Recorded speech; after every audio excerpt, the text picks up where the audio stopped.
बिस्मिल्लाहिर्रहमानिर्रहीम। आज तक के मुअज़्ज़ज़ नाज़रीन अस्सलामु अलैकुम। अब किस नंबर 225 मुलाहिज़ा फरमाएं। क्या उस्ताद टेडी यूं चला जैसे मैंने उसके सर पर पटाखा फोड़ दिया हो। चौधरी दिलावर क्या कह रहे हो सिकंदर बादशाह? मैं ठीक कह रहा हूँ। वो डॉक्टर लतीफ़ के क्लिनिक में मौजूद है और मोहसिन या शैला की कोई खबर नहीं कि वो अंदर हैं या नहीं है। तुम्हें कैसे मालूम हुआ? नाजो ने कहा। मैंने फ़ोन किया था। मैंने कहा वो डॉक्टर लतीफ़ की बेगम ने मुझे ये बात बताई है। वो जानती हैं दिलावर को? टेडी ने कहा। हाँ, उनकी बात से तो यही जाहिर होता था। मैंने कहा ये मैं कैसे पूछ सकता था कि दिलावर वहाँ क्यों आया है? तेरा क्या ख्याल है? मेरा कोई ख्याल नहीं, मैंने बेख्याली में कहा। इसके हज़ारों असबाब हो सकते हैं। मैं ये फ़र्ज़ नहीं कर सकता कि चौधरी दिलावर खुद अपने केस में तिब्बी मशवरे के लिए गया होगा। ना वो पहले नफ्सियाती मरीज था और ना अब हो सकता है। उसके आसाब फौलाद के बने हुए हैं। हो सकता है कि उसे भी अपने खानदान के किसी फर्द के सिलसिले में मशवरा लेना हो। नाजो ने कहा। हाँ, ये हो सकता है कि इस अरसे में दिलावर की बीवी के आसाब मुसलसल दबाव और कशीदगी के बायस जवाब दे गए हों। वो मेरे ख्याल के मुताबिक एक आम किस्म की घरेलू औरत है, उस्ताद टेडी ने कहा। वरना वो कहीं तो दिलावर के साथ नजर आती और दिलावर की मार का आराई में बराबर की शरीक होती, मगर उसका तो नाम भी सुनने में नहीं आया। हमने शायद सिर्फ एक बार उसे देखा है, जब हम एक लाश का तोहफा लेकर दिलावर के घर गए थे। तुम्हारा ख्याल दुरुस्त हो सकता है, नादो ने उसकी तायद की। दिलावर कितना भी पुरसुकून रहता और बाहर के मामलात को घर से दूर रखने की भी कोशिश करता हो, मगर यह नामुमकिन है कि इस किस्म के हालात से घर की फजा मुतासिर ना हो। बीवी जाहिल हो या बहुत पढ़ी लिखी, अपने शोहर की सूरत देखकर उसकी ज़हनी परेशानी और उसके मसाइल का अंदाजा करने की कुदरत और फितरी सलाहियत रखती है। कुछ अरसा शोहर अपनी अदाकारी से सब खैरियत है का ड्रामा चला सकते हैं, मगर फिर छोटी छोटी बातें सब राज खोलने लगती हैं। ऐसे बोल रही है जैसे तुझे बड़ा तजर्बा है, टेडी ने कहा। वाह, तजर्बा ही सब कुछ है क्या, मुशाहिदा कुछ नहीं? नाजो ने टेडी के तंज का फौरन मुअस्सर जवाब दिया। आदमी बहुत कुछ सुनता है, पढ़ता है। आदमी की बात हो रहा है और तू अभी औरत भी नहीं है, लड़की है। मुझे सिर्फ लड़की समझने वाले गलत फहमी में मारे जाते हैं। नाजो ने गुरूर आमेज बरहमी से कहा। क्या मैंने गलत कहा था सिकंदर? इसे क्या मालूम, इसकी अभी तक एक भी बीवी नहीं।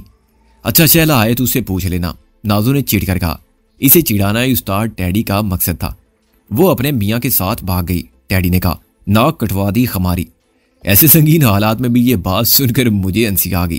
खुदा का शुक्र है कि शक्ल सीधी हुई, टेडी बोला। परेशानी अपनी जगह, मगर रोने से क्या होगा, अकल भी काम नहीं करेगी।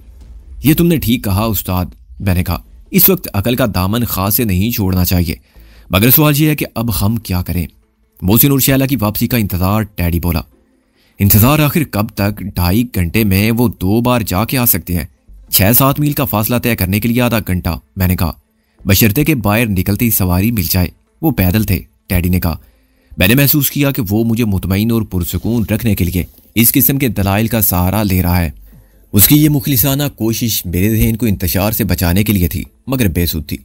हर लम्हा मेरे अंदेशों को यकीन में बदल रहा था और मोहसिन की वापसी में जितनी देर हो रही थी, उतना ही मेरा ये एहसास शिद्दत इख्तियार कर रहा था कि मुझे हाथ पर हाथ रखे बैठे नहीं रहना चाहिए। मुझे कुछ करना चाहिए, अपने लिए, राबिया के लिए, मोहसिन और शैला के लिए। मगर क्या? इसके आगे अभी तक मेरे जहन में कोई जवाब ना था। आखिर हम कब तक सिर्फ सोचते रहेंगे? मैंने कहा कि ये हुआ होगा और वो हुआ होगा, खुद हम कुछ नहीं करेंगे। करेंगे, क्यों नहीं सिकंदर बादशाह, उस्ताद टेडी ने कहा। कसम मौला की, हमसे जो भी बन पड़ा वो करेंगे, मगर कब? सोचो जरा, उस्ताद के 3 घंटे होने को हैं, अभी हुए तो नहीं है। उस्ताद टेडी ने नाजो की तरफ देखा। बस थोड़ी देर और देख लेते हैं, 15 मिनट बाद 3 घंटे पूरे हो जाएंगे। मुझे बताओ कि 3 घंटे बाद हम क्या करेंगे? मैंने तंज और मायूसी के साथ कहा। बंगियों की तोप लेकर तबले जंग बचाते हुए कूच करेंगे और कुछ तो के पुश्ते लगा देंगे। 3 घंटे बाद मैं जाऊंगी, सिर्फ मैं, नादो ने यकलख्त कहा। मुझे कोई वहां नहीं पहचानता। जो मेरा रास्ता रोकेगा मैं उसकी हड्डी पसली एक कर दूंगी। मोहसिन और शैला अंदर मिले तो उन्हें भी निकाल लाऊंगी, वरना राबिया को उठा लाऊंगी। वो अच्छी है या बुरी, रहेगी यहाँ। तुमने तो फर्ज कर लिया है कि तुम्हारा रास्ता रोकने वाला कोई नहीं होगा, और हुआ तो खाली हाथ होगा, मैंने कहा। चौधरी दिलावर तो सोते वक्त भी मुसल्ला रहता है और ख्वाब में भी असला साथ लेकर फिरता है। तुम उसकी हड्डी पसली क्या एक करोगी, वो तुम्हारी पसलियों के अंदर दिल को छिलनी कर देगा। तुमने ख्वाब मुख्वाब फर्ज कर लिया है कि चौधरी दिलावर का डॉक्टर लतीफ़ के घर जाना हमारे मामला से कोई ताल्लुक रखता है, नाजो ने खफगी से कहा। इम्कानात को नज़रअंदाज मत करो नाजो, मैंने कहा।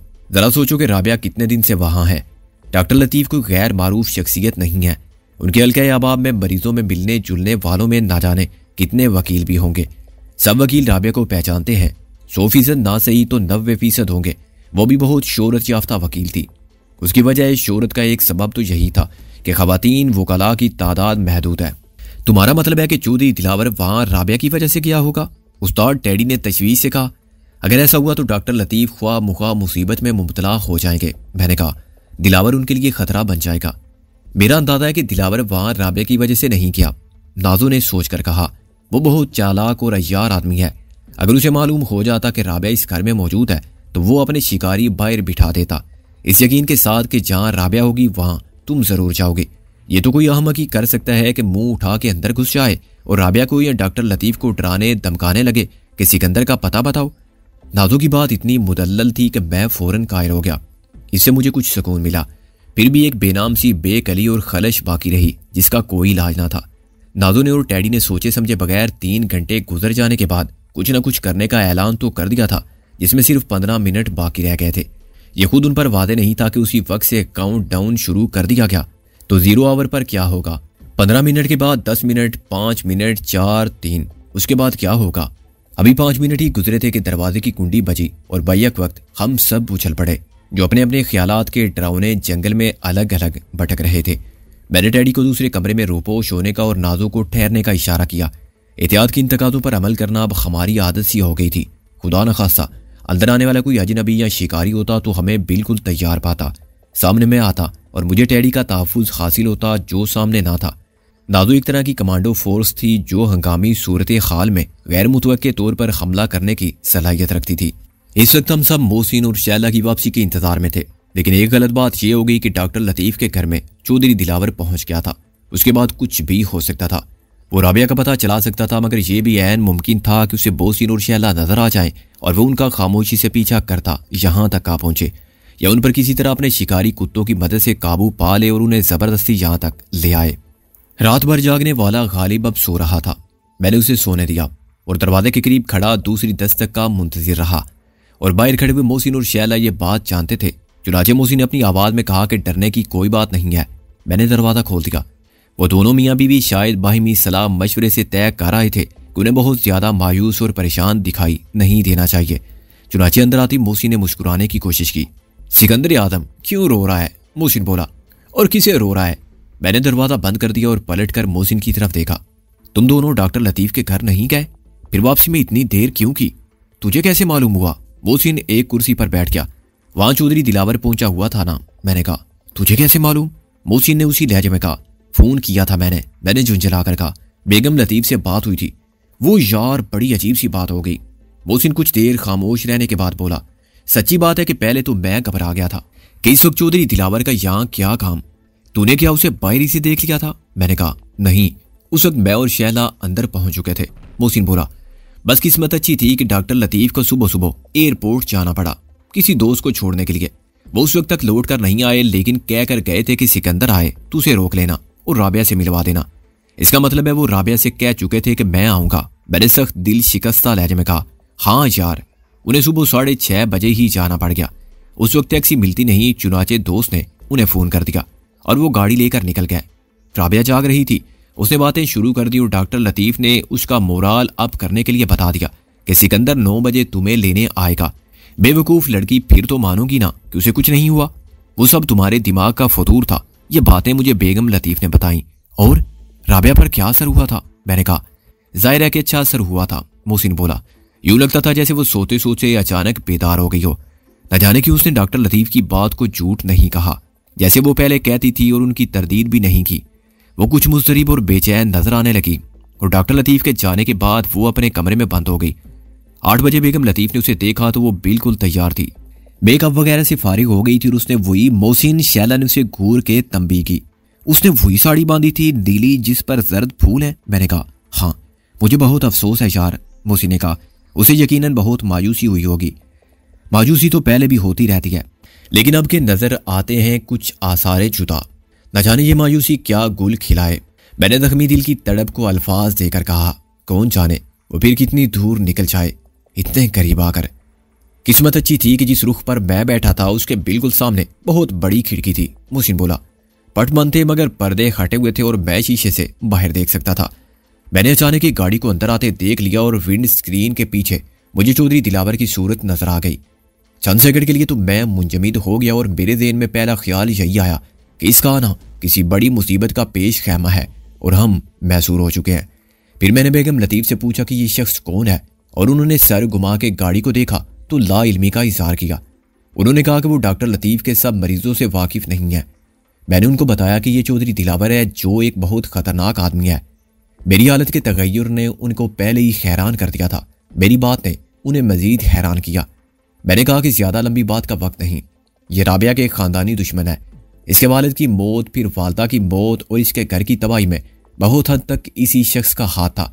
चुनांचे आप इसे राबिया की यहाँ मौजूदगी का बिल्कुल पता ना चलने दे और ना हमारे यहाँ आने का, वरना वो चालाक आदमी है। यह नतीजा अखज़ कर लेगा कि हम राबिया की वजह ही से यहाँ आते हैं। नौकर ने दिलावर को ड्राइंग रूम में नहीं बुलाया बल्कि क्लिनिक में पहुंचा दिया। उस वक्त राबिया कहाँ थी? मैंने कहा राबिया ऊपर अपने कमरे में थी और तेरा इंतजार कर रही थी। मोहसिन ने कहा तुझे उससे मिल लेना चाहिए था। मैंने कहा यह हो सकता था कि वो तुझे और शैला को पहचान जाती और अगर तुम मेरे ना आने की वजह बताते तो मान भी जाती, मगर मैंने कहा था खुद तुम्हारी अकल में नहीं आई थी ये बात। शैला बोली अच्छा बाबा, अब रिवायती बीवियों की तरह हर जगह शोहर को अहमक और खुद को अकले कुल मत साबित करती फिरो। मोहसिन ने भिन्ना कर कहा जब हम एक साथ एक ही मिशन पर गए थे तो ये टीम वर्क था। एक बात का क्रेडिट मैं लूं और दूसरी का तुम, तो क्या फायदा दोनों का? तुम भी शोरों की तरह जबरदस्ती अपनी मत मनवाओ। अकल की एक बात मैंने की थी तो मान लो कि बीवियां भी बिल्कुल नाकुसुल अकल नहीं होती। शैला बोली मुझे बताओ कि राबिया से मिलकर क्या हुआ? मैंने तेज लहजे में कहा राबिया से मिलना अच्छा हुआ। मोहसिन बोला वो पहले तो शशो पंज में पड़ गई, कहने लगी कि तुम दोनों से मुलाकात हो चुकी है लेकिन याद नहीं आता कि कहाँ। मैंने कहा कि सिकंदर के साथ अक्सर मुलाकात होती थी। वो कहने लगी कि सिकंदर आने ही वाला है। अजीब सी अजनबियत थी हमारे लिए, मगर तुम्हारा नाम लेते हुए उसका लहजा और रवैया बिल्कुल बदल गया था। मैं तो उसकी सूरत देखती रह गई थी, उसके सारे जज्बात की रोशनी उसके चेहरे पर फैल गई थी। शैला ने कहा उसी वक्त मैंने बताया कि सिकंदर नहीं आ सकेगा और मेरे अल्फाज का रद्द अमल इतना शदीद हुआ कि मैं तो डर गया था। मोहसिन बोला उसकी सूरत एकदम बुझ गई, बिल्कुल उसी तरह जैसे लाइट के साथ ही टीवी का जिंदा मुतहर्रक तस्वीरों वाला और रोशन स्क्रीन बेजान और तारीक हो जाए। फिर मैंने उसे समझाया कि मौका मिलते ही सिकंदर आएगा, मगर उसने नहीं मानी। वो उसी तरह सर हिलाती रही कि नहीं, सब मुझे बेवकूफ़ बनाने आते हैं, मुझसे झूठ बोलते हैं, वो अब कैसे आ सकता है। कोशिश मैंने की थी कि उसे तुम्हारे बखैरो आफियत होने का यकीन दिला सकूं, लेकिन उसके जहन के सारे दरवाजे जो सुबह से तुम्हारे इंतजार में खुले हुए थे यकलख्त बंद हो गए थे। तुम मेरी बात नहीं सुन रहे थे? मोहसिन ने मेरी शाने पर हाथ रखा। हाँ, मैंने चौंक कर उसकी तरफ देखा। नहीं, मैं सब सुन रहा था। मोहसिन ने मेरे झूठ को माफ करते हुए सच मान लिया। मैंने राबिया से कहा कि इस वक्त चौधरी दिलावर यहाँ बैठा हुआ है, तुम खुद ही सोचो कि सिकंदर कैसे आता। चौधरी दिलावर के नाम पर वो कुछ खौफजदा नजर आने लगी थी, लेकिन फिर वो हंस पड़ी और कहने लगी कि तुम समझते हो मैं पागल हूँ? यहाँ चौधरी दिलावर का क्या काम? मैंने कहा कि तुम चाहो तो देख लो नीचे उसकी गाड़ी खड़ी है या नहीं। उसे नीचे झांका और बोली कि झूठ की भी खत होती है, ये उसकी गाड़ी नहीं है। तो क्या वो गाड़ी दिलावर की नहीं थी? मैंने कहा गाड़ी उसी की थी। मोहसिन बोला मगर वो पहले वाली गाड़ी नहीं थी, उसने इतने अरसे में गाड़ी बदल ली है। मैंने भी बराह रास्त उसकी विंड स्क्रीन के पीछे देख लिया था, वरना गाड़ी देखकर तो मैं भी कुछ ना समझता। ये मेरी भूल थी या बदकिस्मती कि दिलावर ने गाड़ी ना बदली होती तो शायद राबिया के हक में अच्छा होता। उसके ज़हन में पुरानी गाड़ी थी और उसे यकीनन याद था कि चौधरी दिलावर तुम्हारा दुश्मन था। क्यों दुश्मन था? यह बात मुमकिन है उसे पूरी तफसील के साथ याद ना हो। राबिया के ज़हन में पुरानी गाड़ी का तस्वुर था। नई गाड़ी देखती उसका मेरी बात पर से एतबार बिल्कुल उठ गया। वो एकदम बिगड़ गई और चिल्लाने लगी, मुझ पर और शैला पर खफा होने लगी कि तुम दोनों झूठे धोखेबाज हो, साजिशी हो और पता नहीं कौन हो। निकल जाओ यहाँ से, मैं तुम्हें नहीं जानती। बेरी और शैला की सब मिन्नत समाजत राय कहाँ गई? उसे हमारी एक ना सुनी। उस वक्त ये हो सकता था कि मैं राबिया को नीचे ले जाता और किसी तरह उसको मौका फराहम करता कि वो दिलावर को अपनी आंखों से देख ले, मगर एक तो गाड़ी वाली बात गलत हो गई। फिर उसकी आवाज़ पर बेगम लतीफ़ आ गई। उन्होंने परेशान होकर हम दोनों को कमरे से बाहर बुला लिया। वो डर रही थी कि कहीं राबिया पर हिस्टेरिया का शदीद दौरा ना पड़ जाए। डॉक्टर लतीफ़ भी आने वाले थे। उनका मूड एकदम बिगड़ जाता कि सिकंदर क्यों नहीं आया और राबिया से हमने क्या कह दिया है कि उनके तमाम किए किराए पर पानी फेर दिया। हम राबिया को छोड़कर फिर नीचे ड्राइंग रूम में आ गए और बेगम लतीफ़ ने किसी तरह राबिया को खामोश कर लिया। ये तो बहुत बुरा हुआ मोहसिन, बहुत ही बुरा हुआ। मैंने कहा बुरा तो हुआ, लेकिन सब बुरा नहीं हुआ। मोहसिन बोला, कुछ अच्छा भी हुआ। इसमें कौन सा पहलू निकलता है अच्छाई का? मैंने तलखी से कहा।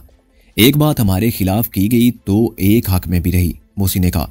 हम नीचे आकर बैठी थे कि फोन की घंटी बजी और मुझे रिसीवर उठाना पड़ा। मैंने सिर्फ हेलो ही कहा था। दूसरी तरफ से कोई फाड़ खाने वाले लहजे में बोला, मैं सब इंस्पेक्टर विक्टर हूं, मुझे डॉक्टर लतीफ से बात करना है। मैं एकदम मोहतात हो गया। बोल रहा हूं, मैंने कहा, और जरा नरमी से और आहिस्ता बात करो, मैं बहरा नहीं हूं। इस लहजे और रवैये ने उसे एहसास दिला दिया कि वो किसी आम आदमी से नहीं, एक बहुत बड़े डॉक्टर से मुखातिब है। आई एम सॉरी डॉक्टर, कल रात आपके घर के करीब कुछ बदमाशों ने मुझे मारा। मैं गश्त पर था 2 सिपाहियों के साथ कि मुझे एक मशकूक शख्स नजर आया। मैंने उससे रोका। पहले तो उसने आपका नाम लिया। खुद उसने अपना नाम क्या बताया था? मैंने कहा, गालिबन सलीम जोसेफ। वो बोला, उसने कहा था कि आप उसे जानते हैं और वो अपने किसी अजीज को देखने गया था जो आपके घर में ज़ेरे इलाज है। मैं इस नाम के किसी शख्स को नहीं जानता। मैंने सख्त लहजे में कहा, और इंस्पेक्टर, ये मेरा घर है, हॉस्पिटल नहीं, या मैं किसी को ज़ेरे इलाज नहीं रखता। लेकिन उसने आपका नाम लिया था सर, आखिर क्यों? वो बोला, अगर इस सड़क से गुजरने वाले डाकू मेरा नाम देख जाएं और बाद में कहें कि हम डॉक्टर लतीफ के भाई हैं, तो क्या इससे वो डाकू मेरे भाई बंदे हो जाएंगे? इंस्पेक्टर, तुमको अकल से काम लेना चाहिए। या उमूमन दरवाजों पर नेम प्लेट नजर आती है।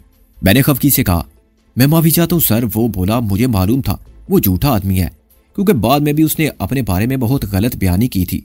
Sorry for the disturb.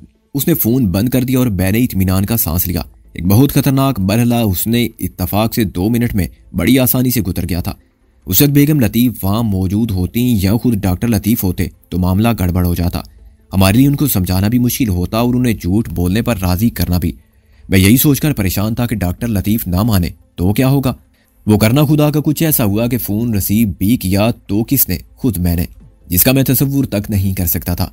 मगर बाज़ औक़ात तकदीर बड़े अजीब इंतज़ामात करती है और होने वाली बात हो के रहती है। उसमें 1 सेकंड के वक्त का फर्क नहीं पड़ता। जितनी देर में बेगम लतीफ ऊपर से आई, डॉक्टर लतीफ लौट आए और गाड़ी पोर्च में खड़ी करके वो पहले ड्राइंग रूम में आए। वहां हमको देखकर मायूस हुए। हमने बता दिया कि नागजीर वजू की बिना पर सिकंदर नहीं आया। नागजीर वजू? वो एकदम भड़क गए। क्या आसमान टूट पड़ा था या क़यामत आ गई थी? इतना समझा दिया था उस गधे को मैंने कि तुम्हारा आना बेहद जरूरी है। नहीं आ सकता तो बता देता, मैं राबिया को तैयार ना करता, उससे बात ही ना करता कि सिकंदर 9 बजे आएगा। पहले वो एक फरेबे ख्याली का शिकार थी, अब उसे यकीन होगा कि झूठ हम सब बोलते थे। हम उसके लिए बिल्कुल काबिल एतबार नहीं रहे, क्योंकि हम उसके सच को नफी करते थे और एक हकीकत को जुटलाते थे कि सिकंदर बाखैरो आफियत है और जिंदा सलामत है। अब तो खुद सिकंदर के लिए सामने आकर अपने वजूद को हकीकी साबित करना मुश्किल होगा। वो समझेगी पहले भी उसकी नजर को धोखा हुआ था और वो नजर के फरेब में आ गई थी। दूसरी बार उसका जहन पूरी मुजाहमत करेगा। नागजीर वजूद, माई फुट। रात के 2 बजे तक वो यहाँ था। बेवकूफ आदमी यहाँ रुक जाता। ख्वाह मुखा गया, पैगाम भेज दिया वो तशरीफ नहीं ला सकते। चंद घंटों में उनके लिए नागजीर वजूद पैदा हो गई। वो इतने बरहम थे कि दरमियान में बोलकर उन्हें कुछ समझाने की कोशिश करना बेसुध था। जब वो खामोश हुए तो मैंने आहिस्ता से कहा कि रात को वापस जाते हुए सिकंदर को एक मामूली सा हादसा पेश आ गया था। उसका रद्द अमल देखने वाला था। डॉक्टर लतीफ का सारा गुस्सा जाग की तरह बैठ गया और वो एकदम परेशान नजर आने लगे। एक्सीडेंट? किस चीज से? और वो है कहाँ? उन्होंने कहा, हॉस्पिटल में नहीं है। मैंने कहा, उसे एक जीप टक्कर मार कर निकल गई थी। वो उसका नंबर वगैरह कुछ नहीं देख सका था। खैरियत ये गुजरी कि वो किनारे पर था, चुनाचे उसका मुंडा जीप की साइड से लगा और वो गिर गया। 2-4 दिन में चलने फिरने के काबिल हो जाएगा। फ्रैक्चर या कोई गहरा जख्म नहीं है। उन्होंने अफसोस से सर हिलाया। सब बदकिस्मती की बात है। 2-4 दिन बाद उसके आने से राबिया को क्या फायदा होगा? वो नुकसान तो हो गया। हम न जाने कब तक राबिया इस खुद फरामोशी की कैफियत का शिकार रहेगी। मैं तो बहुत खुश और पूरी उम्मीद था उसकी पेशरफ्त देकर, लेकिन वो आखिरी सीढ़ी से फिसल कर फिर नीचे गिर जाएगी। मालूम नहीं दोबारा ऊपर देखेगी भी या नहीं, फिर अपने आप को पाने की ख्वाहिश भी बाकी रहेगी या नहीं। ये सब कुदरत के खेल हैं डॉक्टर लतीफ। मैंने कहा, हम सब अपनी तरफ से अच्छा करते हैं मगर बुरा हो जाता है। अब रात को सिकंदर यहाँ आने की हिमाकत ना करता तो कुछ ना होता, मगर उसने मुझे बताया कि आप उसके आने पर खुश थे और आपका ख्याल तक उसने ठीक किया। आइंदा भी हम सब और आप मिलकर राबिया के लिए कोशिश करते रहेंगे। उम्मीद का दामन तो खास है, नहीं छोड़ना चाहिए। हाँ, और अब और क्या कहा जा सकता है। यही उम्मीद तो आदमी के लिए जिंदा रहने की जिद्दोजहद का सबब बनती है। वो बोले, अल्लाह मालिक है राबिया का भी, जो उसके मुकद्दर में है वो तो उसको भुगतना ही है। वो जाने वाले थे कि मैंने उन्हें रोक लिया। डॉक्टर साहब, आपके क्लिनिक में एक शख्स बैठा है। मैंने कहा, हाँ चौधरी दिलावर, क्या बात है? वो रुक कर बोले। आप इसे कैसे जानते हैं? मैंने कहा, जो एक अहमकाना सवाल था। इसे तो बहुत से लोग जानते हैं। डॉक्टर लतीफ ने कहा। तुम क्यों पूछ रहे हो? मेरा मतलब था कि क्या वो आपका मरीज है? नहीं, उसकी बीवी कुछ अरसे से मेरे पास जेरे इलाज है। डॉक्टर लतीफ ने कहा। बीमारी वही है, ज़हनी और आसाबी कशीदगी। सही सबब वो बताता नहीं, गलत बयानी करता है। मैंने उसे समझा दिया है कि इस तरह मैं कुछ नहीं कर सकूंगा। वकील और डॉक्टर को हकायक का इल्म होना चाहिए, वरना केस बिगड़ जाता है। दवाएं उस वक्त तक बेअसर रहेंगी जब तक बीमारी के असबाब दूर नहीं होंगे। भाई एक सीधी सी बात है, तुम्हारा गला अगर खटाई खाने से खराब है तो पहले घर से ये अचार चटनी वगैरह हटाओ। खटाई खाना छोड़ो, मगर ये एक अजीब आदमी है। कहने लगा कि असबाब तो मैं दूर नहीं कर सकता, इसे दूर भेज देता हूँ जहां असबाब ना हो। अब देखता हूं कि क्या बताने आया है। उस वक्त तक बेगम लतीफ नीचे आ गई थी। मैंने मुनासिब समझा कि दिलावर के बारे में खुद कुछ ना कहूं। मैंने बेगम लतीफ से कह दिया था। शैला बोली, हाँ हाँ मैं सुन रहा था। मोहसिन बोला, और इसलिए मैंने आगे बात नहीं की, इजाजत ली और चल पड़ा। फिलहाल राबिया के लिए हम कुछ नहीं कर सकते। मैंने एक तलख हकीकत को दिल पर पत्थर रख कर तस्लीम किया, और सिर्फ राबिया ही हमारा मसला नहीं है, और भी दुख है जमाने में मोहब्बत के सिवा। उस्ताद डैडी ने फौरन कहा, तुम्हारे मुकद्दर में सिर्फ दुख है, मोहब्बत की बात तुम क्यों करते हो? मोहसिन ने कहा, ये उस्ताद डैडी की दुख थी, रग थी, वो तिल मिला कर रह गया। तुम्हारे आने से पहले मैं और नादो एक बात कर रहे थे जिसका ताल्लुक MRS के अगले मिशन से है। मैंने कहा, इसमें नादो का मरकजी किरदार है। एक फलसफियाना नुक्ता जहन में आया है। मोहसिन ने कहा कि आदमी की तमाम जिद्दोजहद में मरकजी किरदार पेट का है, जो इस वक्त खाली है, और पेट का ताल्लुक बराह रास्त दिमाग से है। उस्ताद डैडी ने कहा, तुम फिर बोले, तुम्हारे पास है दिमाग? मोहसिन ने कहा, अभी देख लेते हैं। उस्ताद डैडी एकदम उठा, पहले तुम्हारा सर तोड़ कर देखते हैं कि इसमें क्या है। जरा थोड़ी लाना मेरी बहन। खबरदार जोजा मोहतरमा, आपको हमारे सरे अजीज की कसम, जो आपने इसको तोड़ने का बंदोबस्त किया। मोहसिन ने कहा, मैं जाती हूँ खाने का इंतजाम करने। शैला हंसने लगी, वरना तुम दोनों एक दूसरे को खा जाओगे। मैं मुसलमान हूँ, लह में खंजीर नहीं खाता। डैडी ने फौरन वार किया, सुना तुमने क्या कहा गया है तुम्हारे सरताज को? मोहसिन चिल्लाया, इसी वक्त आग कर दो इस भाई को, वरना सोच लो तुम क्या कहलाओगी। मोहसिन और नाजू ने नामाकूलियत की इस महफिल से उठ जाना ही बेहतर समझा। साले बहनोई की जंग जिस तरह शुरू हुई थी उसी तरह खत्म भी होगी, और वक्त गुजारने के लिए उन्होंने एक अजीब खेल शुरू किया जिसमें रिश्तों की उलट फेर को समझ के सही जवाब निकालना पड़ता था। अब फर्ज करो कि तुम्हारी ममिया सास के पोते से मेरी समदन के नवासे का निकाह हो जाता है। मोहसिन ने कहा, तो तुम मेरे क्या हुए? गालिब खाने के वक्त भी सोता रहा था। खाने के बाद मैंने अपनी तजवीज़ पेश की। मेरा ख्याल है कि नाजो को विक्टर फैमिली के घर पहुंचा दिया जाए। मैंने कहा, यह काम नाजो नहायत अच्छी तरह कर सकती है। बिल्ले के गले में घंटा कौन कौन बांधेगा? मोहसिन बोला, इनको अंदर छोड़ने कौन जाएगा, और जो जाएगा वो वापस कैसे आएगा? वो खुद उसे बाहर फेंक देंगे। डैडी बोला, स्ट्रेचर पर आ जाएगा। यारो ये मजाक की बात नहीं है। मैंने कहा, मैंने सब सोच लिया है कि ये सब कैसे होगा। नाजो उस घर के अंदर एक मुलाजमा बन के रह सकती है, खुद अंदर पहुंच सकती है। ये बहुत सख्त, खतरनाक और मुश्किल काम है, मगर मैं नाजो पर पूरा भरोसा करता हूँ। करने को ये काम शैला भी कर सकती थी, लेकिन वो एक काम नहीं कर सकती। वो खाली हाथ अपनी हिफाजत नहीं कर सकती, और जो मेरी घरवाली कर सकती है वो नाजो नहीं कर सकती। मोहसिन ने कहा, खानों को खाना पकाना पड़ता है, झाड़ू देना पड़ती है, और बर्तन मांजने पड़ते हैं। ख्वाह मुख्वाह मेरे खिलाफ गलत प्रोपेगेंडा मत करो। नाजो ने कहा, तुमसे किसने कहा है कि मैं ये काम नहीं कर सकती? मैंने तो बीबी तुम्हें जब भी देखा कत्ले आम करते देखा। उसे उठाया, उसे पटखा, उसकी टांग तोड़ी, उसकी बत्ती सी बाहर की। मोहसिन बोला, अब जो इस वक्त तनावुल फरमाया है सब हराम खोरों ने। मसलन ये जो जर्दा था वो तो नाजो ही ने पकाया था। शैला बोली, वरना इतनी जल्दी सब कैसे होता? क्या यानी कि? खैर, मोहसिन ने गड़बड़ा के कहा, आप कुछ फरमा रहे थे? जी, मैं अर्ज कर रहा था कि नाजो उस घर में खादमा की हैसियत से दाखिल हो जाए तो ये बहुत बड़ी कामयाबी होगी। मैंने हंसी पर काबू पा के कहा, यह काम एक अच्छी एक्ट्रेस के लिए मुश्किल नहीं, और नाजो गालबन तुम्हारा मतलब है गालिब की वो? खैर आगे कहो। मोहसिन ने कहा, पहले मैं तुम्हारी ग्रामर ठीक कर दूं। नाजो जीम कर उठी। मोहसिन फरार होने के लिए उठा, फिर दोनों बैठ गए। नाजो बेहतरीन एक्ट्रेस है, जब मैं फिल्म बनाऊंगा तो इसे हीरोइन लूंगा और गालिब को हीरो। मोहसिन ने कहा, मगर बरादराने इस्लाम, सवाल यह है कि एक अच्छी खादमा को, जो अच्छी अदाकारा भी है, विक्टर फैमिली कबूल करेगी? उन्हें जरूरत है खादमा की। जरूरत तो सबको होती है, उसकी शिद्दत का एहसास दिलाया जा सकता है। मैंने कहा, और अगर मुलाजमत की उम्मीदवार अपनी मजलूमियत का रोना रोए, हाथ पैर जोड़े और मिन्नत समाजत करे कि लावारिस हूं, रहने का ठिकाना नहीं है, बस रहने को जगह दे दो और 2 वक्त की रोटी, तो बाज़ औक़ात आदमी का दिल पसीज जाता है। लेकिन उनके दिल ऐसे नहीं हो सकते। टैडी बोला, वो संग दिल लोग हैं और ऐसे काम करते हैं कि आसानी से एतबार नहीं कर सकते। मुश्किल मरहला यही है, अंदर दाखिल होने का, मैंने कहा, और उन्हें एतबार पर मजबूर करने का। फर्ज करो उन नाजों पर उन्हें रहम आ जाता है और वो सोचते हैं कि एक नौकरानी मिल रही है और वो भी इतनी खूबसूरत। शैला बोली, ओहो, इसका तो हुलिया बिगाड़ना पड़ेगा। मैंने शर्माती हुई नाजों को देखा। इसका रंग और रूप पर बदसूरती का पर्दा डालना पड़ेगा। यह भी मेहनत तलब काम है, बगैर नामुमकिन नहीं कि हम नाजों की एक सियाह फाम बदसूरत और उम्र रसीदा औरत बनाते। फिर ये विक्टर बरादरान की बुरी नजर से तो महफूज हो जाएगी। आजकल घरेलू मुलाजिम मिलते हैं तो लोग उन्हें घर में जगह देते हुए डरते हैं। मर्दों के लिए तो वैसी गुंजाइश नहीं होती क्योंकि घरों में बहू बेटियां होती हैं। लड़के भी मिलते हैं तो घरों से भागे हुए और उठाई गिरे किस्म के। जवान औरत को उमूमन घर वालियां नहीं रखती कि कहीं सूरत हाल उल्टी ना हो जाए। मोहसिन बोला, सब शोहर मेरी तरफ शरीफ और नेक नफ्स तो होते नहीं है ना। बाद में पता चले कि अब खादमा को मालकिन का और मालकिन को खादमा का मुकाम हासिल हो गया तो तख्ता लुट गया।